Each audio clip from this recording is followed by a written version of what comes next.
सबको जय मसीह की। हम छोटी सी प्रार्थना करके आज दानियल का ग्रंथ हम देखेंगे। हम प्रेमी स्वर्गीय पिता, हम आपको धन्यवाद देते हैं प्रभु जी। अभी तक आपने हमें संभाला, उसके लिए धन्यवाद प्रभु जी।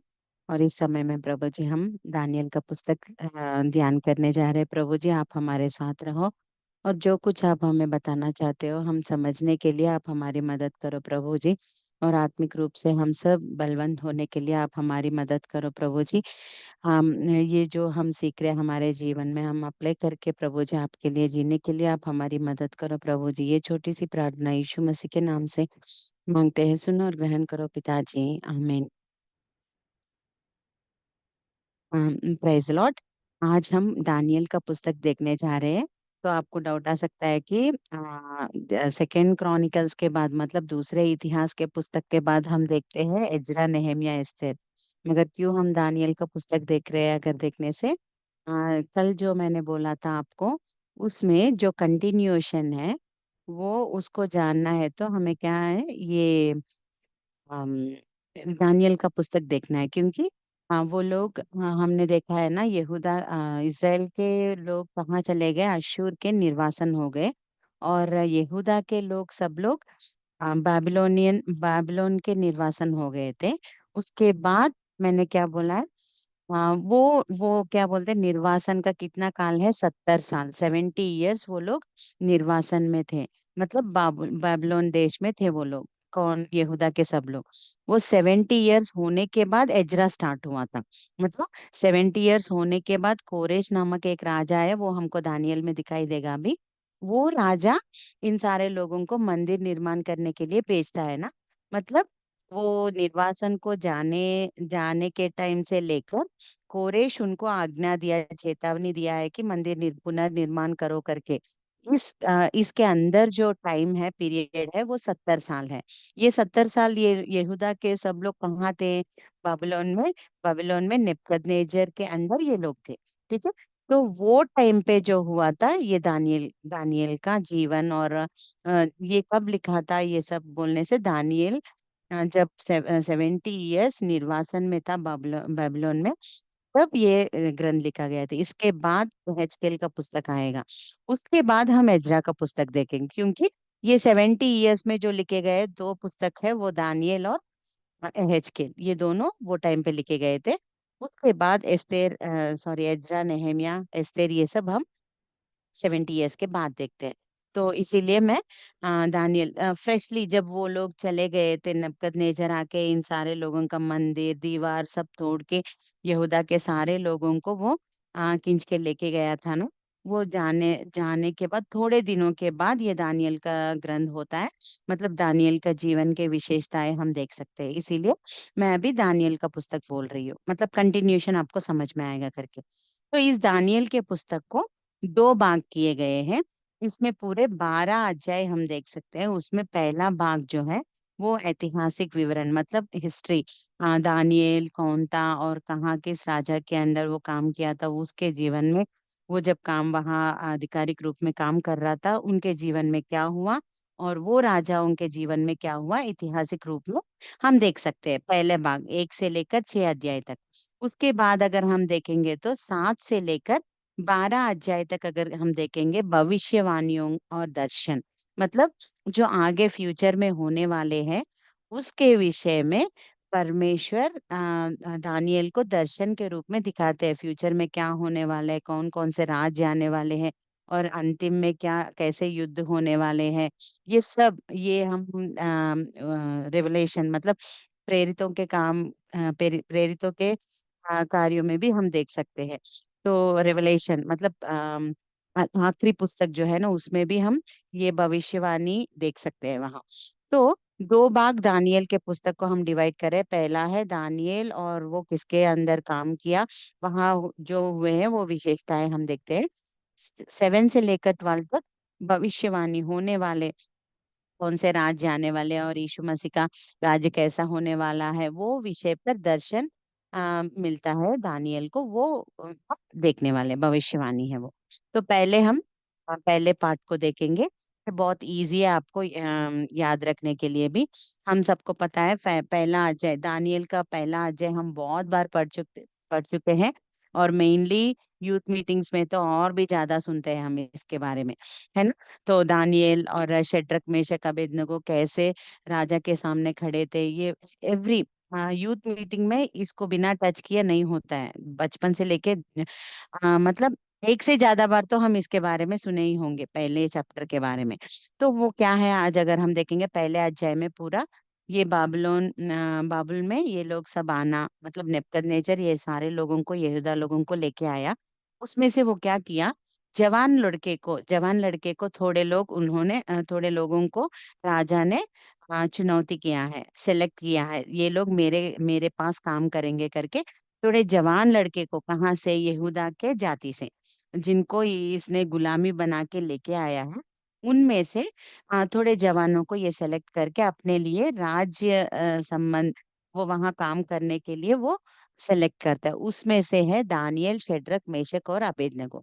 तो ये चारों लोगों भी वो जवान लड़के में थे। और ये इनको सेलेक्ट करने के बाद राजा वहाँ के, उनका जो सेवक रहता है ना, उनको क्या आज्ञा देता है, इन सारे लोगों को ना, ये जवान लोगों को अच्छे से जो राजा खाते हैं वो भोजन इनको खिलाओ। पहले क्या किया, बाबिलोन देश में लेके आने के बाद, इनको चुनौती होने के बाद राजा ने दानियल, शेड्रक, मेशक, अबेदनगो के नाम भी बदल दिए। और उसके बाद उनके भोजन का ये भी बदल देने चाहते थे। तो जब नाम बदले थे वो लोग कुछ भी नहीं बोले, क्योंकि नाम का क्या है, कुछ भी हो, होने दो, हम परमेश्वर के लिए जीना, बस यही है इम्पोर्टेंट। मगर जब खाने के विषय में आया है, परमेश्वर ने इनको जब धर्मशास्त्र या नहीं तो शासन व्यवस्था जब परमेश्वर ने दिया था, कहाँ, सीनाई पर्वत के पास, और इनको ना थोड़े विशेष तरह के फूड जो रहता है वही खाने के लिए बोलते हैं। और नॉन वेज में भी उनको सब खाने की परमेश्वर ने आज्ञा नहीं दी थी, उनमें से बहुत सारे जानवरों को नहीं खाना है करके परमेश्वर ने आज्ञा दिया था।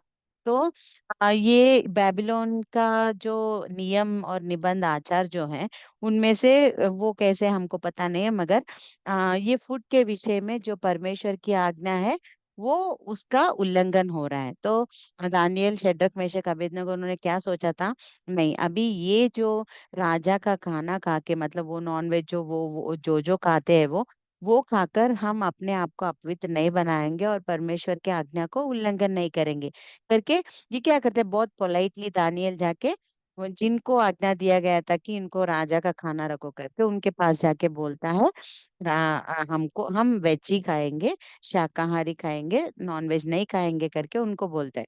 मगर वो बोलता है कि नहीं राजा, मुझे ऐसे नहीं छोड़ेंगे, अगर तुमको ऐसा नहीं रख। वो बोलता है ठीक है, थोड़े दिन के लिए देख लो, हाँ, एक हफ्ता के लिए आप ऐसे रख के देख लो, अगर कुछ फर्क आया हम में, मतलब उनको जो फूड रख रहे हैं अच्छे से, नॉन वेज खा रहे हैं वो, हम शाकाहार खाएंगे, मतलब वेज खाएंगे, अगर कुछ डिफरेंस उनमें से और हमारे में से आ रहा है तो हम ठीक है, तब जो कुछ तुम बोलोगे वो हम करेंगे, अभी तो हमको एक हफ्ता का टाइम दो करके जब वो पूछता है पोलाइटली अच्छे से जाके, वो ठीक है करके मान लेता है।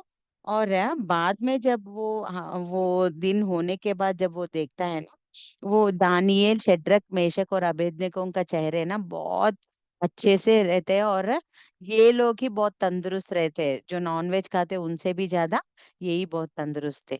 तो वैसे इन्होंने जो परमेश्वर के विरुद्ध है वो आज्ञा पालन करने में उन्होंने कितना अच्छा ये किया है, हमने पहले चैप्टर में हम देख सकते हैं।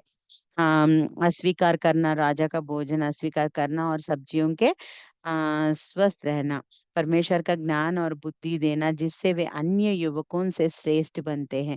वो जब खाना भी वो इनकार कर दिए, फिर भी ना इनका चेहरा और इनका जो तंदुरुस्त है वो बहुत उन दूसरे जवानों से भी ज्यादा है।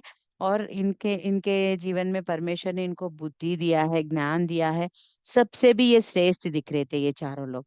ये है पहले अध्याय में हम देख सकते हैं। वैसे ये कहीं भी यहाँ हम एक बात सीख सकते हैं, ये लोग अपने देश में नहीं है, यहूदा के देश में नहीं है, कोई हमको देखेंगे ऐसे करके भी नहीं है, वो अन्य देश में है, गुलामी है, जो राजा बोलते हैं वो सुनना है उनको। फिर भी वो अपने हृदय में वहां वही रहता है, वो दृढ़ निश्चय लिए कि हम परमेश्वर के लिए जिएंगे करके। इसीलिए जो कुछ आचार व्यवहार वहां है वो उसका पालन करने के लिए मना कर रहे थे। इससे हम एक बात अच्छा सीख सकते हैं कि कहीं भी जाए हम, चाहे हमारे चर्च में है या नहीं तो हमारे गांव में हमारे वालों के बीच में ही नहीं, कहीं भी जाए, अगर हम हमारे हृदय में दृढ़ निश्चय लिए कि परमेश्वर के लिए जीना है करके, वहां का जो परिस्थिति जो रहता है ना, वहां के सिचुएशंस जो रहते हैं ना, हमको कभी हिला नहीं सकते। मतलब वहां अगर तुम परमेश्वर के लिए मत जियो, तुमको मार देंगे बोलने से पर भी हम नहीं सुनेंगे, क्योंकि हमारे हृदय में हमने दृढ़ निश्चय लिया है। ये इसके कारण ही दानियल, शद्रक, मेशक, अबेदनगो परमेश्वर के लिए बहुत अच्छा खड़े थे। और परमेश्वर ने जैसे वो खड़े थे, परमेश्वर उनको छोड़ेंगे क्या? नहीं। उनको कितना श्रेष्ठ ज्ञान, बुद्धि और सब लोगों से भी ज्यादा इनको दिया था। ये है पहले अध्याय का। तो दूसरे अध्याय का अगर हम देखने से, यहाँ नेबुकदनेस्सर राजा जो है, वहाँ बाबिलोन राजा, उसको एक बार एक स्वप्न आता है, मगर वो स्वप्न को भूल जाता है।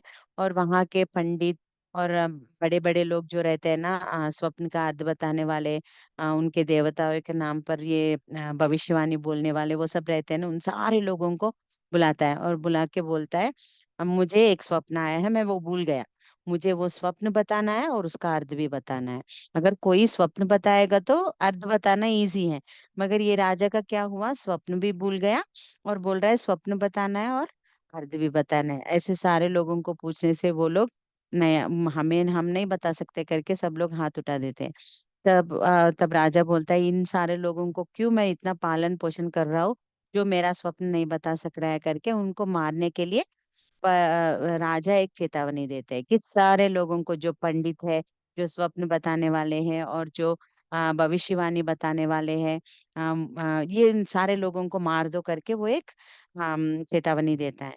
तब वो जब वो बात जब दानियल को सुनाई देता है, अच्छे से आप लोग पढ़ रहे हो सेकंड चैप्टर, जब वो बात दानियल को दिखा सुनाई देता है, वो तुरंत क्या करता है पता है? जाके अपने फ्रेंड्स जो शेड्रक, मेशक, अबेदनगो है ना, उनसे जाके मिलकर बोलता है, चलो ऐसा आज्ञा पर राजा ने दिया है, तो हम परमेश्वर से पूछेंगे। हम परमेश्वर के पास ये स्वप्न के बारे में हम परमेश्वर के पास रखेंगे और परमेश्वर से पूछेंगे कि उसका अर्थ बताने के लिए करके वो चारों मिलके प्रार्थना जब करते हैं, परमेश्वर दानियल को वो स्वप्न और उसका अर्थ बताते हैं। वो हम देख सकते हैं सेकंड चैप्टर में।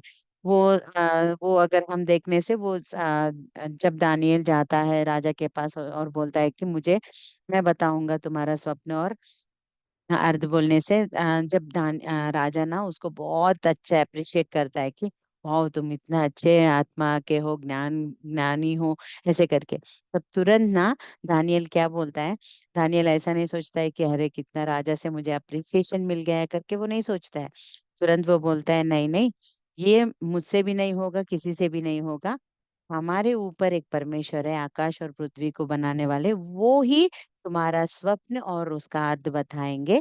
और क्यों बताएंगे? ताकि मैं ज्ञानी हूँ इसीलिए नहीं, फिर भी परमेश्वर ना जो भविष्य में होने वाले हैं ना तुम्हारे राज के बाद, वो विषय तुमको बताना चाहते हैं, इसीलिए ये विषय तुमको बता रहे हैं करके जब वो बोलता है, मतलब पूरा प्रेजिंग जो है वो परमेश्वर को दे रहा है। वो हम बहुत बार क्या करते हैं, अगर कुछ हम बोल पा रहे हैं किसी के सामने, चाहे वो हम प्रार्थना करके परमेश्वर ने हमें बोला है इसीलिए हम उनको बोल रहे हैं, जब लोग क्या करते हैं हमको अप्रिशिएट करते हैं ना, वाह कितना अच्छा ज्ञान है इसको, कितना अच्छा बताई मैसेज, या नहीं तो कितना अच्छा ये की वो की करके जब बोलते हैं ना, हम बहुत खुशी हो जाते हैं कि हाँ वाह मैं कितना ज्ञानी हूँ, या नहीं तो ये कितना अच्छा मैसेज बोली। ऐसे करके हम अपने आप को ही ऊंचा ये कर लेते हैं। मगर दानियल के जीवन से यहाँ हम एक सीख सकते हैं कि जब भी हम परमेश्वर को पूछ रहे हैं और परमेश्वर हमको एक विषय बता रहे हैं, या नहीं तो एक अच्छा मैसेज दे रहे हैं, तब हम जब लोग हमको हमारी स्तुति कर रहे हैं, तब हमको एक बात नहीं भूलना है कि वो स्तुति के योग्य कौन है, हम उनको बताना है। दानियल वही बता रहे, राजा मुझे अप्रिशिएट कर रहा है करके अपने आप खुशी नहीं हो रहा है, मेरा नहीं है ये, परमेश्वर से हुआ है करके परमेश्वर की नाम की महिमा कर रहा है। अगर हम वैसे जिएंगे ना, सच में उनका जीवन वैसा था दानियल का, इसीलिए परमेश्वर बोलते हैं आगे जाने के बाद, अगर हम आगे चैप्टर्स में देखेंगे, वो परमेश्वर से अति प्रिय है करके हम देख सकते हैं दानियल के बारे में। तो वो जब आके बोलता है तुमको ना एक बड़ा मूर्ति दिखाई दिया है, उसमें चार बड़ा मूर्ति है, ऊपर क्या बोलते हैं सोना का, बाद में चांदनी का, पीतल का, और नीचे पाँव जो है लोहा और मिट्टी के है। तो इसका अर्थ क्या है करके वो उसको बताने लगता है दानियल राजा को कि सोना का जो सिर है ना, वो आप ही हो राजा। वो आपका जो राज्य है ना वैसे सोने के तरह है, मगर आपके बाद एक राज्य आएगा, वो चांदी के समान है, वो है मादी फारसी।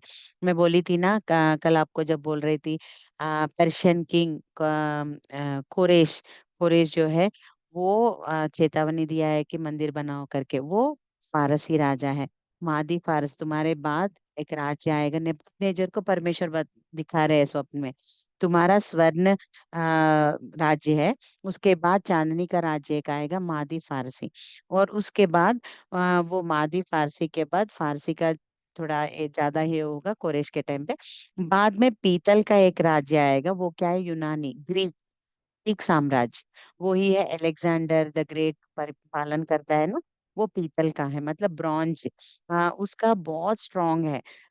हम सब हिस्ट्री में अगर देखेंगे तो हम सब देख सकते हैं कि अलेक्जेंडर द ग्रेट पूरे देशों को उसने कैसे जीता है, और कैसे उसके राज्य पालन में वो कितना क्रूएल राजा है करके हम देख सकते हैं। तो वो उस क्या है, उसका राज्य जो है पीतल का है, ब्रॉन्ज, मतलब इतना स्ट्रांग है यूनानी राज्य।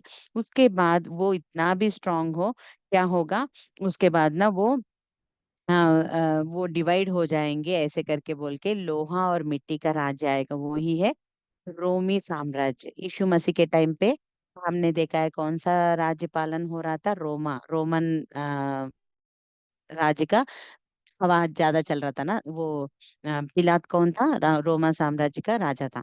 तो वैसे पहले अभी बाबिलोन हो रहा है, उस तुम्हारे बाद एक राज्य आएगा मादी फारसी, उसके बाद यूनानी राजा आएगा अलेक्जेंडर द ग्रेट, उसके बाद रोमा साम्राज्य अधिकार में आएगा। वो टाइम पे रोमा साम्राज्य जब अधिकार कर रहा है ना, छोटा सा पत्थर जो है, विदाउट मतलब किसी हाथ से भी नहीं निकाले, वो अपने आप ही एक बड़े पहाड़ से आके, वो छोटा सा पत्थर आके उसके पैर पर मार रहा है, और तब जब जब आके वो पाँव पर गिरता है ना, पूरा ऊपर से लेके नीचे तक स्वर्ण, चांदी, पीतल, लोहा और मिट्टी, ये सब ना बड़ा मूर्ति जो है ना, एक ही बार नीचे गिर जाता है। और जब तब बोलते हैं परमेश्वर की, वो जो छोटा पत्थर है ना, किसी के हाथ से नहीं, अपने आप जो आया है ना, वो कौन है, यीशु मसीह का राज्य। हम देख सकते हैं ये कहाँ फुलफिल हुआ है, मत्ती सुसमाचार लूका अगर हम देखेंगे, यीशु मसीह जब पैदा हुए थे तब कौन सा राज्य चल रहा है, रोमन साम्राज्य। मतलब तभी तक एक पहले बाबिलोन ने पूरे सब लोगों को जीतकर वो राज्य कर रहे थे, बाद में मादी फारसी कर रहे थे, बाद में ग्रीक साम्राज्य कर रहा था, यूनानी बोलते हैं हिंदी में, तो ग्रीक साम्राज्य, उसके बाद रोमा साम्राज्य, ऐसे करेंगे, उसके बाद यीशु मसीह का राज्य आएगा।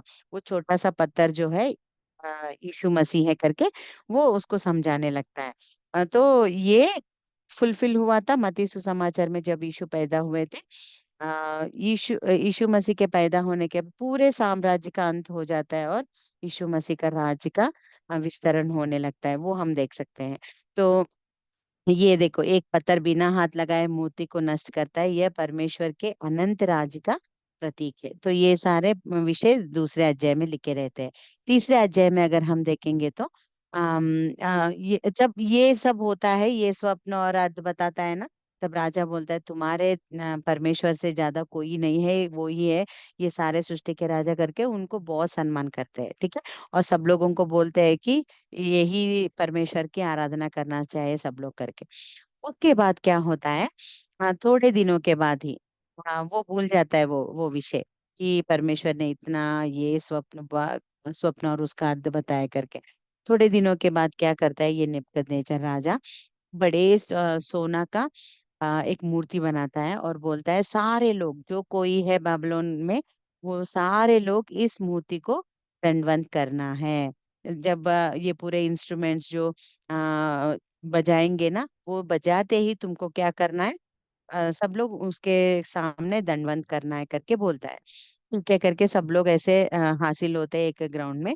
और वहां बड़े 9 फीट का एक बड़ा सोना का मूर्ति वहां रखता है वो नबूकदनेस्सर। तो वो जैसे आज्ञा दिया था वैसे वो सारे इंस्ट्रूमेंट्स बजा रहे थे, और सारे लोग उसके सामने दंडवत कर रहे थे। मगर किसी ने देखा था कि नहीं, ये जो शेड्रक मेशक और अबेदनगो जो है ना, ये तीनों लोग दंडवत नहीं कर रहे हैं, वो लोग झुक रहे नहीं है उसके सामने करके राजा को बोलते हैं। राजा को बहुत गुस्सा आके बोलता है, मैंने बोला था ना, जो कोई ऐसा नहीं करेगा वो आग की भट्टी में डाला जाएगा करके। तो तो अभी फिर से और एक मौका दे रहा हूँ तुमको करके शेड्रक मेशक अबेदनगो को बोलता है। तो फिर भी वो लोग नहीं झुकते हैं। तो ये सब हमको पता है, इसीलिए मैं फास्ट बोल रही हूँ। तो फिर भी वो नहीं झुकते हैं। बाद में जब राजा को बहुत गुस्सा आता है ना, राजा बोलता है इन तीनों लोगों को लेके जाके आग के भट्टी में डाल दो, और वो आग को ना 7 गुना ज्यादा कर दो। अभी तक नॉर्मल था, मगर ये लोगों के ऊपर बहुत गुस्सा आ गया था नेबूकदनेस्सर को। वो मैं इतना भी बोला, उनको दूसरा भी चांस दिया, फिर भी ये लोग नहीं मान रहे करके वो 7 गुना ज्यादा, मतलब 7 टाइम्स ग्रेटर, और भी ज्यादा बढ़ा दिया आग को। और उनमें डालने के लिए जो कोई गए थे ना, वो भी वहां गिर गए थे। मगर ये लोग डालने के बाद जब राजा देख रहा था, एक चमत्कार उन्होंने देखा।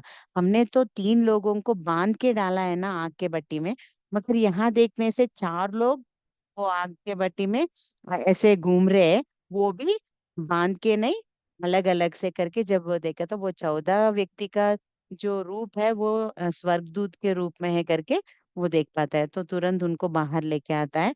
और वो जब राजा बाहर वो लोग आते हैं ना, उनको बोलता है कि सारे लोगों को ये शड्रक मेशक अबेदनगो का परमेश्वर जो है वो ही सच्चा परमेश्वर है करके सारे लोगों को बताता है। ये हम 3rd चैप्टर में देख सकते हैं। उसके बाद 4th चैप्टर में अगर हम देखेंगे तो राजा को और दूसरा एक स्वप्न आता है। पहला स्वप्न क्या है, बड़ा मूर्ति, ऐसे याद रखो।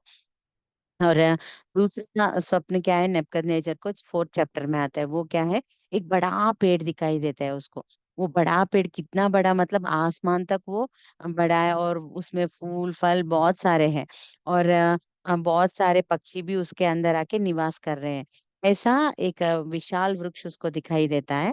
और ऊपर से एक वॉइस उसको सुनाई देता है कि उसे काट दो, वो बड़े वृक्ष को काट दो करके। तो जब उसको काट देते हैं, मगर वो जब वॉइस उसको ऊपर से आसमान से एक शब्द सुनाई देता है कि पूरे पूरे वो वृक्ष को काट दो, मगर छोटा सा आखिरी में जो रहता है ना, वो रख दो, वैसे ही करके बोलता है। तो उसको समझ में नहीं आता है। तुरंत वो दानियल को बुलाता है, तुमको तो परमेश्वर का आत्मा है ना, मुझे ये स्वप्न का अर्थ बताओ करके। जब वो दानियल को बुलाता है ना, दानियल आके बोलता है कि राजा, वो जो विशाल वृक्ष है ना, बड़ा वृक्ष जो है ना, वो आप ही हो। इतना परमेश्वर ने तुमको आशीष किया है कि बहुत सारे लोग तुम्हारे अंडर ही, मतलब वो लोग निवास कर रहे हैं। इतना कुछ परमेश्वर ने तुमको दिया है। तो ऊपर से जो शब्द आया है ना, उसको काट दो करके। तुम में ना एक घमंड जैसा आएगा कि ये पूरा मैंने किया है, और जो कुछ तुम्हारे ये गलत काम है ना, उसके अनुसार परमेश्वर तुमको काटने वाले हैं, मतलब परमेश्वर तुमको सजा देने वाले हैं। मगर एक शब्द सुनाई दिया है ना, पूरा मत काटो, नीचे थोड़ा रखो करके। उसका अर्थ क्या है, अगर तुम बदलोगे, मतलब तुम्हारे पापों से अगर तुम पश्चाताप करोगे और घमंड छोड़ दोगे ना, परमेश्वर और एक मौका आपको देने वाले हैं करके वो बताता है। और तुम 7 वर्ष के लिए वो सजा में रहोगे करके। एक जानवर जैसे तुम घास खाओगे और जानवर जैसे हरकत तुम करोगे करके जब उसको बोला जाता है ना, तब वो ठीक है, मैं ऐसे नहीं करूंगा करके बोलते हैं। मगर तुरंत थोड़े दिनों के बाद एक दिन क्या होता है, वैसे ही वो राज्य में चलता रह रहा है। जब वो चल रहा था, ऐसे ही उसका राज्य पूरा वहां से देख रहा है, वो ऊपर ऊपर चल रहा था टेरेस के ऊपर। वो वहां से वो उसका पूरा राज्य देख के वो क्या सोच रहा है पता है, अपने हृदय में घमंड आ गया। और बोल रहा है, इतना सुंदर सा राज्य मैंने जो बनाया, मेरे हाथों से मैंने जो किया है, मैं, मेरा, ऐसे करके जब वो अपने आप बोलने लगता है, उसके अंदर क्या आ गया, घमंड आ गया। तुरंत एक शब्द उसको सुनाई दे रहा है कि तुम तुम्हारे पापों के कारण और तुम्हारे घमंड के कारण ना परमेश्वर तुमको सजा देने वाले हैं। 7 वर्षों के लिए तुम पागल होकर जानवरों की तरह जंगल में फिरोगे करके। और उनको एक शब्द सुनाई देते, तुरंत उनको वो वहां ऐसे जंगल में चले जाते हैं। और 7 वर्ष के बाद क्या होता है, वो उसको याद आता है शायद ये स्वप्न का, तो तुरंत वो पश्चाताप करने लगता है कि परमेश्वर मुझे क्षमा करो, मैं ऐसे कभी नहीं बोलूंगा, तुम ही हो सारे दुनिया का मालिक, मैं नहीं हूँ, या नहीं तो मेरे वजह से ये सब नहीं हो रहा है करके वो पश्चाताप करते हैं। परमेश्वर क्या करते हैं, उनको फिर से लौटा कर, जैसे उनको स्वप्न दिखाए थे, वो जो छोटा सा उनको छोड़ने के लिए बोले थे ना, तुरंत उनको फिर से जंगल से लेके आकर थोड़े दिन के लिए और उसको राज्य पालन करने में परमेश्वर मौका देते हैं। ये और परमेश्वर का महिमा स्तुति ये करता है कौन, नेबूकदनेस्सर राज्य में फिर से आने के बाद परमेश्वर की स्तुति करता है और सारे लोगों को प्रकट करता है कि यही सच्ची परमेश्वर है करके। ये 4th चैप्टर में हम देख सकते हैं। और 5th चैप्टर में अगर हम देखेंगे तो उसके बाद मतलब फिर से आया, वो राज्य पालन कर रहा था ना नेबूकदनेस्सर। हाँ, तो उसके बाद और दो राजाएं थोड़ा थोड़ा काल ऐसे वो लोग रहते हैं। उसके बाद बेलशेजर नामक एक राजा आता है।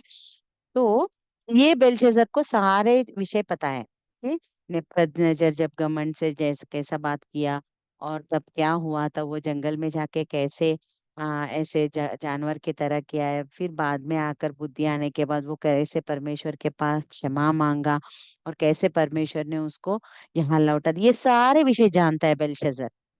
फिर भी वो क्या करता है पता है, वो उसके ऊपर ध्यान नहीं रखता है। एक बार ये क्या करता है बेलशेजर राजा, ये अपने दूसरे राजा लोग रहते हैं ना, उन सारे लोगों को पार्टी देना चाहता है। अब उनके प्रधानों को और रानी राजा लोगों को, सब लोगों को बुलाता है, और बुला के ना उन सारे लोगों को पार्टी करना चाहता है।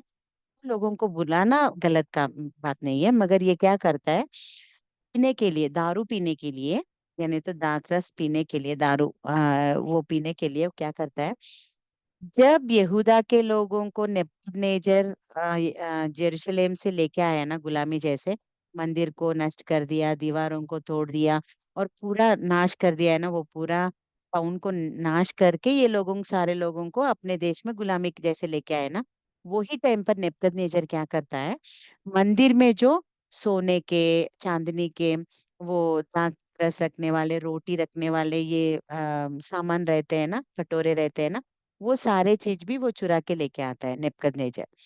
जो हम पवित्र तंबू, जब परमेश्वर ने सीनाई पर्वत के पास बोला था ना, क्या कौन कौन बनाना है उसमें, क्या उसके अंदर क्या क्या रहना रखना है, अति पवित्र स्थान में पवित्र, वो एक बार चाहिए तो मैं बाद में एक बार वो पवित्र तंबू में क्या क्या है वो सब बताऊंगी आपको। तो अंदर अति पवित्र स्थान एक रहता है, पवित्र स्थान एक रहता है, बाहर का आंगन एक रहता है।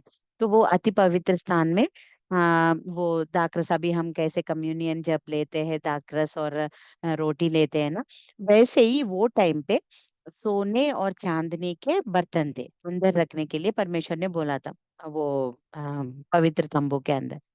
तो ये वैसे ही सलोमन जब एक बड़ा मंदिर कंस्ट्रक्ट किया था, उसके अंदर ये सोने और चांदनी के उसने बनाकर उसमें रखा था, वो पवित्र है ना, क्योंकि वो परमेश्वर के क्या बोलते हैं, परमेश्वर के मंदिर के अंदर वो रोटी और वो रखने वाले बर्तन थे। इसने क्या किया, नेबूकदनेस्सर यहाँ लेके आ गया बबीलोन में। तो ये बेलशेजर क्या करता है, सारे लोगों को बुला के पार्टी बनाने में वो चांदनी के और सोने के बर्तन लेके आने के लिए बोलता है, क्यों, वो दारू उसमें डाल के पीने के लिए। और वो वहां से लेके आकर उसमें सब लोगों को दाखरस पिलाता है। तब परमेश्वर को बहुत गुस्सा आता है, और तुरंत एक हाथ, कुछ कोई नहीं है वहां, जब वो बहुत पीकर के नशा में थे ना, ऐसा जब वो बेलशस्सर पूरा पी के, सब लोग पी के बहुत नशा में थे, एक दीवार पर ना, उसके सामने जो दीवार है उसके सामने एक हाथ आकर ऐसे लिख रहा है, मैंने टेकल और फांसीस करके। वो कोई नहीं दिख रहे, सिर्फ हाथ आके ऐसा लिख रहा है, मैंने टेकल फांसीस करके। तब उसको बहुत डर लगता है बेलशस्सर को, ऐसे क्या, कोई आदमी नहीं दिखाई दे रहा है, और कुछ तो लिख रहे हैं, वो मुझे समझ में नहीं आ रहा है करके वो क्या करते हैं, उसको तब याद आता है, वो मेरे पिताजी वो टाइम पे नेबूकदनेस्सर को स्वप्न का अर्थ किसने बताया है, दानियेल ने। इसीलिए वहां के लोगों को बोलते हैं जाओ और दानियेल को बुला के लेके आओ करके। जब वो पूछता है दानियेल को, हाँ दानियेल मैं जानता हूँ तुम कितने ज्ञानी हो, मुझे ना ऐसे ही इसका अर्थ बताओ, वहां क्या लिखाया लिखवाया है करके। तब दानियेल समझाने लगता है कि पहले उसको उसका अर्थ बताने से पहले दानियेल बेल्शाजर को पूरा समझाता है कि तुम सब कुछ जानते हो कैसा नेबूकदनेस्सर के टाइम पे परमेश्वर ने कार्य किए हैं, फिर भी तुम वो सब भूल के ऐसे मतलब पत्थर के या नहीं तो मूर्तियों को कितना सम्मान तुम दे रहे हो। ये सच्चे परमेश्वर को आप इतना सम्मान नहीं दे दिए थे। उनके मंदिर के सामान में तुमने दाखरस पिलाया है सब लोगों को, इसीलिए परमेश्वर को बहुत गुस्सा आया है। वो बात इसीलिए लिखवाया मैंने टेकेल परसिन करके। उसका अर्थ ये है कि परमेश्वर ने तुम्हारी राज का सुधि लिए है, मतलब अभी तक तुम कितने दिन जिए हो और तुमने क्या क्या काम किए हो, वो सब का गिनती हुआ है, तुम्हारे कामों के, तुम्हारे पापों के, तुम्हारे राज पालन का सारा गिनती हुआ है। जब परमेश्वर वो क्या बोलते हैं काउंट कर रहे थे, तुम्हारा राज्य ना, तुम्हारा पालन यानी तो तुम्हारा जो जीवन है, परमेश्वर के तुलना में समान नहीं रह पाए, वो बहुत कम हो गए थे। इसीलिए अभी परमेश्वर तुम्हारा अंत करने वाले हैं, तुम्हारे राज्य को अंत करेंगे। और अभी ये कौन सा राजा है, मादी फारसी राजा है, सॉरी ये बबलोन राजा है, कौन, बेल्शेजर, नेबूकदनेस्सर। उसके बाद और दो राजा आते, बेल्शेजर लास्ट किंग है बेबीलोन का। तो परमेश्वर यहाँ बोल रहे हैं तुमने जो गलती की है इसके कारण तुम्हारा राज्य जो है ना तुमसे छीना जाएगा, और मादी फारसी के शासन में उनको देने चाहता हूँ मैं। तुम्हारे पापों के कारण इसको मैं जैसे सॉलोमन जब गलती किया था, परमेश्वर ने कैसे राज्य को उससे छीन लिया है ना, और थोड़ा छोटा सा राज्य उसको दिया, वैसे ही अन्य लोग हो या नहीं तो परमेश्वर के लोग हो, कोई भी हो, परमेश्वर का न्याय एक ही रहता है।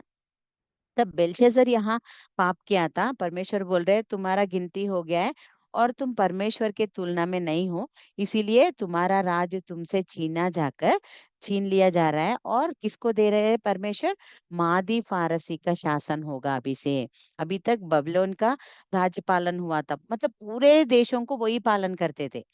अभी तुम्हारे हाथ से उसको लेकर मैं मादी फारसी के हाथ में दे रहा हूँ। वो ही है दरियावेश, मतलब बाद में जो राजा आता है ना, वो दरियावेश है। उसको हिंदी में क्या बोलते हैं, अ, मादी दारा दारा राजा, दारा मतलब दरियावेश करके हम तेलुगु में पढ़ सकते हैं। तो दरियावेश राजा के हाथ में चले जाएगा। वो दरियावेश राजा कौन है, मादी फारसी राजा है। ठीक है, तो ऐसे परमेश्वर उनसे बोलवाते हैं दानियेल के द्वारा। ये यहाँ तक नेबूकदनेस्सर का जो राज्य है, बाबिलोन राज्य का अंत 5th चैप्टर में हम देख सकते हैं। तो उसके बाद अगर हम देखेंगे तो 6th चैप्टर में, 6th चैप्टर में आने के बाद यहाँ कौन है राजा, दरियावेश, मतलब वो ऑलरेडी मादी फारसी का शासन आ गया है। मगर ये जो दानियेल है ना, नेबूकदनेस्सर से स्टार्ट होकर पूरे 3 राजा, मतलब नेबूकदनेस्सर के राजा के टाइम पे वो काम किया आधिकारिक रूप में, बाद में बेल्शेजर के टाइम पे वो काम किया, वो भी बेबीलोन किंग है। बाद में दरियावेश जो मादी फारसी राजा है ना, उसके काल में भी ये दानियेल था, उसके काल में भी इसने काम किया है आधिकारिक रूप। तो ये हम देख सकते हैं। तो ये दरियावेश का पालन चल रहा है अभी, जैसे परमेश्वर ने बोला था वैसे ही बेलशस्सर का अंत हो गया। वही उसके बाद वो भी मर जाता है। उसके बाद दरियावेश राजा बनता है, और दरियावेश का पालन, मादी फारसी का पालन चलता है। वो टाइम पे क्या होता है, एक बार ये जो दरियावेश है ना, वो एक बार वो बहुत अच्छा, मतलब वो थोड़े लोगों को अधिकार को चूज करना चाहता है, मतलब चुनौती करना चाहता है, जो राजा का देखभाल करे और अच्छा राज्य शासन करे, क्योंकि नया शासन है ना ये। अभी तक तो बेबीलोन का हुआ था, अभी मादी फारसी का आया है दरियावेश के काल में। तो ये क्या करता है, रिन्यू करना चाहता है, जो अधिकारी है वो लोगों को निकाल के अच्छे जो कोई विश्वास योग्य है उनको रखना चाहता है। तो वैसे बहुत सारे लोगों को वो चुनता है। उसमें ही दानियल का भी चुनौती होता है, क्योंकि दानियल के बारे में ऑलरेडी दरियावेश ने सुना था बहुत कुछ, ये बहुत अच्छा ज्ञानी है करके और विश्वास योग्य है करके। तो इनके टाइम पे भी ये चुनता है। तब क्या होता है, सारे लोगों को चुनता है और उनमें से एक दानियल को भी चुनता है। मगर दानियल के कार्य, उसके विश्वास योग्य ये सब देखने के बाद दरियावेश को लगता है कि ये सब 6 चैप्टर में हम देखते हैं। दानियल के बारे में सुनने के बाद और उसके जीवन देखने के बाद दरियावेश को ऐसा लगता है कि नहीं नहीं, दानियल को ना उनके समान ने उनके ऊपर अधिकार जैसे रखना है। 3 लोगों को अधिकार जैसे रख रहे, उनमें से एक है दानियल। तो अभी वो सारे लोगों के ऊपर दानियल को मुझे रखना है, क्योंकि वो अच्छे से देखभाल करेगा मेरा, और जो कुछ मतलब मेरा संरक्षण अच्छा करेगा वो करके उसको एक उम्मीद आ गया उसके ऊपर। तब वो क्या करता है, दानियल को लेकर आधिकारिक रूप में खड़ा करता है। और तब ऐसे चलता रहता है। जब वो दानियल क्या करता था, कोई गलत काम करते तो राजा के पास आके उनके बारे में बोलता था, और सही सजा उनको मिलता रहता था ना। तब वहां के लोगों को गुस्सा आया था दानियल के ऊपर। अरे ये हमारे ऊपर, ये एक यहूदा जवान है, और ये दूसरे देश से हमारे देश आकर हमारे ऊपर अधिकार करने लगा, ऐसे करके उसको गुस्सा, उन लोगों को गुस्सा आके कुछ भी हो इसके ऊपर कुछ तो इल्जाम लगाना है राजा के पास जाके करके ये लोग देखते हैं। तो क्या है करके देखने से वो किसी विषय में ये नहीं मिलता है, क्योंकि ये बहुत विश्वास योग्य और बहुत अच्छा है, कुछ इसमें गलतियां नहीं है। तो ये लोग देखते कैसे क्या करना है इसको करके, जब देखते हैं इसका एक विषय उनको पता चलता है कि ये ना 3 बार प्रार्थना करता है अपने परमेश्वर को हर दिन। वो तो मिस नहीं होता, कुछ भी खाना भी मिस होता है पर भी ये प्रार्थना जो 3 बार करते हैं ना, वो तो बिल्कुल नहीं मिस होता है। वो लोग जब जानते हैं ना, वो तब क्या करते हैं, इसके ऊपर इंजाम पहले राजा के पास आकर बोलते हैं, राजा हम एक शासन लगाएंगे कि आम, तो 1 महीने तक ना हमारे राज्य में केवल तुम्हारा तुम्हारा ही आराधना होना चाहिए, मतलब राजा का ही स्तुति आराधना होना चाहिए, और किसी देवताओं को या नहीं तो किसी मूर्ति का किसी को भी वर्शिप नहीं करना चाहिए। तो केवल आपको ही वर्शिप करना चाहिए, ऐसा एक शासन लिखो। तब हमको पता चलेगा कौन तुम्हारे अच्छे दास है करके, हम पता चलवा सकते हैं करके वो एक ताकीद लिखवा के उसके ऊपर राजा का मुद्र, मतलब वो जो अंगूठी का रहता है ना, वो भी डलवाते हैं और शासन कर देते हैं।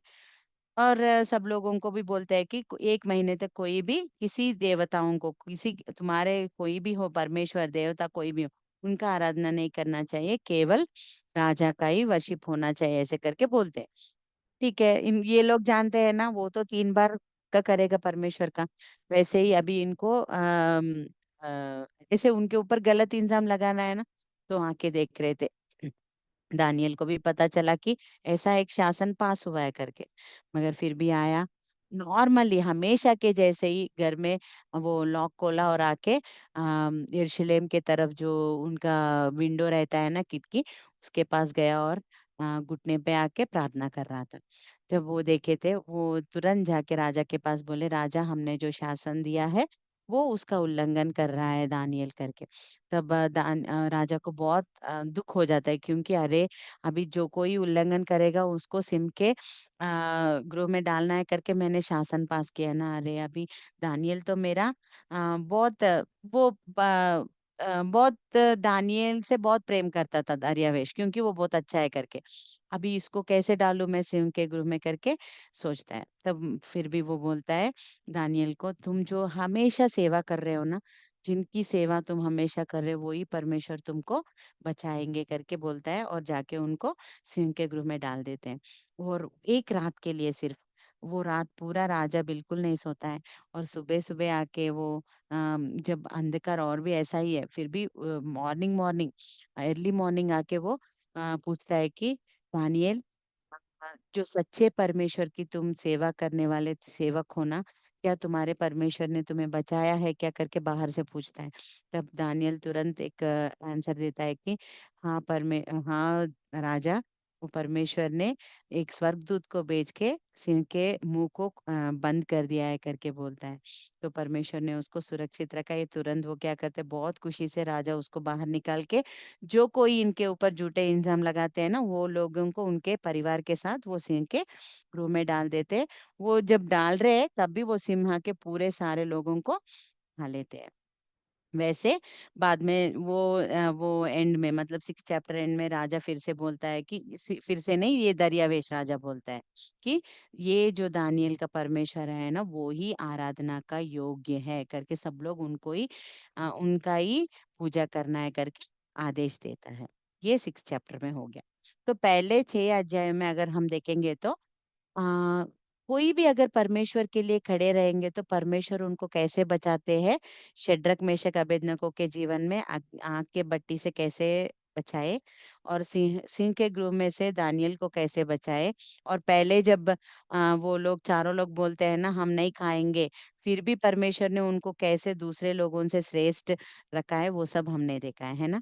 और अम, जो कोई परमेश्वर से विरोध रहते हैं उनको कैसे परमेश्वर सजा देते हैं, वो भी हमने ये 6 चैप्टर्स में 2 बार देखा है। एक निब्बकदनेस्सर राजा जब घमंड बनता है, परमेश्वर उनको जानवर जैसे भेज देता है। दूसरा बेलशेजर जब गलत काम करता है तब क्या करते हैं, उनको परमेश्वर सजा देते हैं। तो ये सारे चीज हम 6 चैप्टर्स में देख सकते हैं। तो सेकंड पार्ट जो है, इसमें हम मोस्टली दर्शन ही देख पाएंगे। ये यहाँ हमको क्या बोलते हैं, दानियल के 7 चैप्टर में अगर हम देखेंगे तो 4 जानवर का दर्शन एक मिलता है दानियल को 7 चैप्टर में। ये क्या है, सेम जो नेबुकदनेस्सर को एक मूर्ति का मिला था ना, कैसे ऊपर सोना का, नीचे चांदनी का, बाद में पीतल का, उसके बाद मिट्टी और लोहे का, वो ही सेम मगर यहाँ जानवर के रूप में दानियल को दर्शन आता है। वो देखो 4 जानवर दिखाई देते हैं। और उसका मतलब है 4 साम्राज्य उसको दिखाई देते। 4 जानवर में एक सिंह है, एक रीछ मतलब बेर। तो वो मादी फारसी का सूचना देता है। और सिंह बाबुल मतलब अभी जो नेबुकदनेस्सर और दरियावे सॉरी बेलशस्सर जो पालन किए थे ना, उनकी सूचना है सिंह। और रीच बेर का किसका सूचना है, मादी फारसी, अभी दरियावेश पालन कर रहे हैं, उसके बाद कोरेश आएगा ना उनका। उसके बाद मैंने बोला है ना ग्रीक साम्राज्य जो अलेक्जेंडर, उसका ना वो फोर्थ वाला जो फोर्थ वाला सॉरी थर्ड वाला जो है ना, वो चीता है।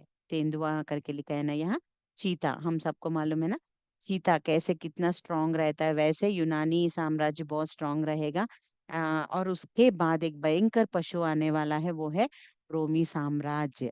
ऐसे करके 4 पशुओं को दिखाकर एक दर्शन होने वाले विषय के ऊपर दानियल को एक दर्शन परमेश्वर दिखाते हैं, जो same as Nebuchadnezzar day. Okay. तो एक छोटे सिंह वाला एक राजा होता है। और वो जो परमेश्वर ईश्वर के विरोध लास्ट में एंटी क्राइस्ट आएगा करके हम पढ़ते हैं ना रेवलेशन में, वो छोटे सिंह वाला एक राजा है करके। ये भयंकर पशु के सिर में से ना 10 हॉर्न्स, सिंग बोलते हैं ना, ऊपर आते हैं ना, वो सिंग निकलते हैं, उसमें से एक छोटा सा सिंग निकलता है। ये हम अगर देखेंगे तो रेवलेशन 7 चैप्टर में भी हम देख सकते हैं। ये जो यहाँ दिया गया है ना, ये 4 पशुओं के बारे में, ये अगर हम देखेंगे तो रेवलेशन रेवलेशन 17 प्रकाशित वाक्य रेवलेशन 17 चैप्टर में भी हम ये 4 जानवरों के बारे में देखते हैं। सेम स्वप्न वहां देख सकते हैं। ठीक है। वो ये आखिरी पशु को 10 सिंह ऊपर से आते हैं, उसमें से एक छोटा सा सिंह बाहर निकलता है, वो ही है एंटी क्राइस्ट करके। हाँ, ये स्वप्न का ये दर्शन का अर्थ है। और उसके बाद एक मानव का पुत्र आते हुए दिखते हैं, मतलब यीशु मसीह के सूचना दिखाते हुए दिखाते हैं, मतलब वो जानवर के जब जानवर का जो दर्शन देखते हैं ना, तब मतलब यीशु मसीह का पालन कैसा होता है वो भी हम देख सकते हैं। वो 7 चैप्टर में उनका दर्शन का अर्थ है। उसके बाद 8 चैप्टर में और एक दर्शन आता है इसको दानियल को, कि मेढ़ा और बकरा का दर्शन। मेढ़ा दो सिंग वाला, मतलब दो सिंग उसके ऊपर, मेढ़े के ऊपर दो सिंग रहते हैं। वो किसके सूचना है? मादी और फारसी। अभी जो दरियावेश पालन कर रहे हैं ना यहाँ से, वो राजा कैसे रहेंगे, उनका पालन कैसा रहेगा करके वहां उसको दर्शन दिखाई दे। उसके बाद बकरा आता है, उसको ना एक बड़ा सिंग रहता है।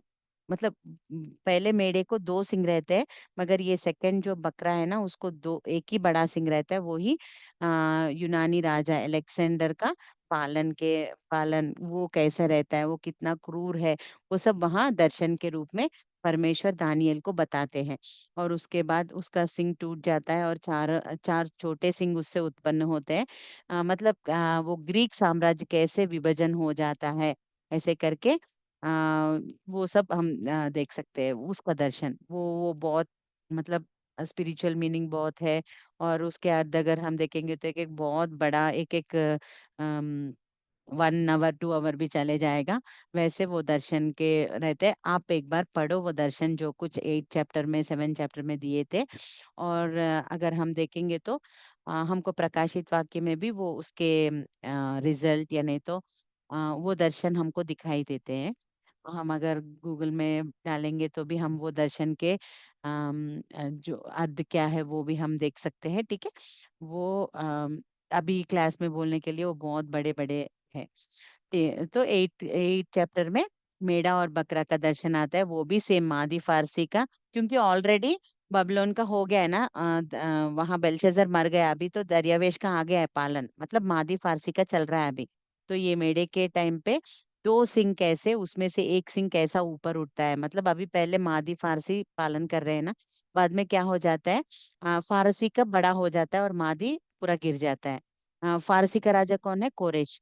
वैसे वो सब क्या होने वाला है भविष्य में करके, पूरा जो आगे हो रहा है वो सब पहले ही दानियल को परमेश्वर बता देते हैं। अलेक्जेंडर का पालन कैसा रहेगा, ये सब। उसके बाद अगर हम देखेंगे तो 9 चैप्टर में पूरा दानियल का प्रार्थना रहता है। सॉरी, मैंने ये नहीं निकाला है। 9 चैप्टर में पूरा दानियल का प्रार्थना रहता है। ये सब जब देख रहा है ना दानियल, उसको बहुत डर लगता है और परमेश्वर के पास जाके प्रार्थना करता है, परमेश्वर मेरे प्रजा को, अभी यहूदा के लोग सब लोग कहाँ है, इनके अंडर है ना। अभी नेबूकदनेस्सर के बाद कौन आया? दरियावेश, मादी फारसी आए, उनके अंडर है। अभी जो परमेश्वर आगे दिखा रहे, मादी फारसी के बाद अलेक्जेंडर आएगा, ये सब दिखा रहे हैं। परमेश्वर हमारे हम लोग सब यहाँ ही है, इनके अंडर है। अगर इनका दुष्ट पालन है तो उसका प्रभाव हमारे ऊपर भी गिरेगा ना। मतलब वो लोग अगर दुष्ट पालन कर रहे हैं, अभी जैसे दर्शन दानियल को मिल रहा है, वो पालन में ये भी मर जाएंगे ना, क्योंकि ये भी वहां ही है ना। तब वो जब प्रार्थना करने लग रहा है, परमेश्वर हमको क्षमा करो, हमारे लोगों के पापों को तुम्हारे सामने मैं उनके बारे में मैं पश्चाताप कर रहा हूँ, तुम उन लोगों को क्षमा करो। करके वो परमेश्वर के सामने प्रार्थना करने लगता है, पूरा 9 चैप्टर पूरा। बाद में 10th चैप्टर अगर हम देखेंगे तो वो जब पूरे, मतलब 9th और 10th के बीच में वो मंदिर का निर्माण के लिए कोरेश राजा आ जाता है। 10th चैप्टर जब स्टार्ट होता है ना, तब भी कोरेश राजा ऑलरेडी, दरियावेश के बाद कोरेश राजा पालन करने लगता है और वो यहूदा के लोगों को चेतावनी देता है, जाके मंदिर कंस्ट्रक्ट कर लो करके। तो मंदिर कंस्ट्रक्ट करने के लिए ऑलरेडी एक टीम निकल गया है ना, कौन है वो टीम? जेरुब्बाबेल और टीम। मगर ये दानियल यहाँ ही रहता है, क्योंकि परमेश्वर जो कुछ उनको काम दिया है वो करने लगता है। और वो तब भी बहुत बूढ़ा हो गया था दानियल। वो टाइम पे भी उसको 65 70 ईयर्स तक थे। तो वो जब वहां बैठा था और वो फास्टिंग करके प्रार्थना कर रहा था। क्यों? क्योंकि वहां चले गए हमारे लोग सब, वहां अच्छा सब कुछ चलना है करके ये यहाँ प्रार्थना कर रहा था और परमेश्वर के सामने विनती कर रहा था। वो टाइम पे उपवास और प्रार्थना जब कर रहा था 10वां अध्याय में, एक स्वर्गदूत उसको दिखाई देता है और बताता है कि वो जब तुमने प्रार्थना 21 डेज के लिए वो फास्ट करके प्रार्थना करता है, उपवास रख के। जब वो प्रार्थना सुनाई जाती है, तब एक स्वर्गदूत आके, माइकल स्वर्गदूत आके बोलता है कि तुम्हारी प्रार्थना जब तुम बैठे हो ना प्रार्थना करने के लिए तभी सुनाई गया था, मगर फारसी के राजाओं के कारण ये सारा लेट हो गया। मतलब जो कुछ होना है परमेश्वर उनके टाइम पे करेंगे करके यहाँ हम समझ सकते हैं। तो वैसे वो आके स्वर्गदूत आत्मिक युद्ध कैसा हो हुआ है वहां, वो सब बताते हुए स्वर्गदूत उसके साथ बात करता है वहां। उसके बाद अगर हम देखेंगे 11th चैप्टर में उत्तर और दक्षिण के राजा, यहाँ अगर हम देखेंगे तो मतलब तीसरा जो दर्शन है, एक मनुष्य आके उसको चार राज शासन मतलब शासन के विषय में आखिरी में कैसे पालन होगा, चार साम्राज्य कैसे, वो यूनानी साम्राज्य पहले अधिकार में रहेगा, बाद में कैसे वो चार तरह डिवाइड हो जाएगा करके, सीरिया और मिस्र के बीच में कैसा बड़ा युद्ध होने वाला है, वो सब विषय जो होने वाले हैं वो सब विषय वहां दर्शन के रूप में एक मनुष्य उनको बताता रहता है। और अंतिम राजा जो है उसका वर्णन करते रहता है। वो सब सारे विषय हम 11th चैप्टर में देख सकते हैं। और 12th चैप्टर में अगर हम देखेंगे तो और अंत के समय के भविष्यवाणी मतलब लास्ट में क्या होने वाला है उसके बारे में भविष्यवाणी बोलते हैं। बहुत संकट समय आने वाले हैं, कभी पहले कभी भी वैसे संकट समय नहीं देखे थे करके परमेश्वर उनको बता रहे हैं, किसको, दानियल को। और बाद में मृतकों का पुनरुत्थान कैसा होने वाले हैं, थोड़े लोग मरने के बाद जीने के लिए उठेंगे, थोड़े लोग मरने के लिए मतलब नरक में जाने के लिए उठेंगे, ये सारे विषय बताते हैं परमेश्वर दानियल को। ऐसे करके बहुत ज्ञान बढ़ जाएगा आगे आने वाले दिनों में, ये सारे विषय बोलते हैं। तो ये पूरा समय का सीमा ये सब कब कब तक होने वाले, ये सब जब पूछते हैं ना, 1290 डेज, 1335 करके यहाँ हमें गिनती दिखाई देता है। और और लास्ट में दानियल का आखिरी टाइम अंत में कैसा कड़ा होगा करके दानियल के बारे में थोड़ा दिया जाता है आखिरी में, वो कितना प्रिय है परमेश्वर के लिए और वो कैसे अंत में खड़े रहेगा करके वो विषय में हम देख सकते हैं। ये सारे 12 चैप्टर, 6 चैप्टर्स पूरे ऐतिहासिक रूप में हिस्ट्री में क्या हुआ, किस राज्य के काल में क्या हुआ, ये सब दानियल, शड्रक, मेशक के जीवन में क्या हुआ, नेबूकदनेस्सर, बेलशस्सर के जीवन में क्या हुआ, ये सब देखे थे। 7 to 12 अंत में होने वाले विषय को परमेश्वर ने दानियल को दर्शन के रूप में कैसे बताए।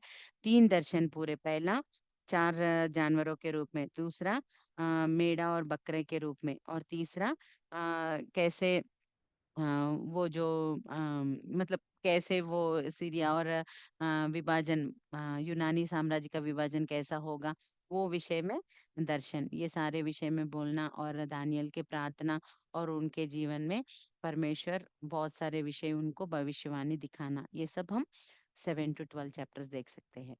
तो ये 9th यहाँ आ गया बीच में। अम, ठीक है, तो 12 चैप्टर्स उसमें 2nd chapter, 7th chapter, 8, 9, 10, 11, 12। Okay, ये पूरे दर्शन दर्शन भविष्यवाणी के बारे में बताते हैं। 1, 3 और 6 चैप्टर्स अगर हम देखेंगे तो जो परमेश्वर के सामने सच्चे खड़े रहेंगे परमेश्वर उनको बचाएंगे, 3 बार कैसे उन लोगों को बचाए थे परमेश्वर, वो देख सकते हैं। और 4, 5 चैप्टर्स में अगर हम देखेंगे नेबूकदनेस्सर और बेलशस्सर को जब वो घमंड हो गए थे परमेश्वर ने उनको कैसे सजा दिया है वो हम देख पाते हैं। तो ये है दानियल का पुस्तक। नेक्स्ट ट्यूसडे को हम एहेजकेल का पुस्तक देखेंगे। Thank you.